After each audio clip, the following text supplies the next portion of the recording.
मालदीव ने तंबाकू नोशी के खिलाफ एक तारीखी कदम उठाते हुए नई नस्ल के लिए तंबाकू के इस्तेमाल पर मुस्तकिल पाबंदी नाफिज कर दी।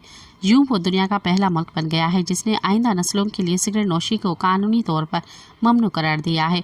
मालदीव की वजारत सेहत के मुताबिक नए कानून के तहत 1 जनवरी 2007 के बाद पैदा होने वाले अफराद पर जिंदगी भर तंबाकू मसनूआत की खरीद फरोख्त और इस्तेमाल मुकम्मल तौर पर ममनू होगा।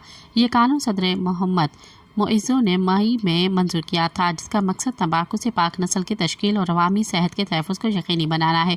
वज़ारत सेहत के बयान में कहा गया है कि पाबंदी एक ज़रूरतमंदाना इक़दाम है ताकि नौजवान शहरी तंबाकू के महलत असरात से महफूज रह सकें। हुकाम के मुताबिक ये पॉलिसी आलमी इदारा सेहत WHO के framework convention on tobacco control के असूल के ऐन मुताबिक है। सब्सक्राइब कयो अवामी न्यूज़ HD के ताज़ा तरीन ख़बरुन ला ॾिसंदा रहो अवामी न्यूज़ HD।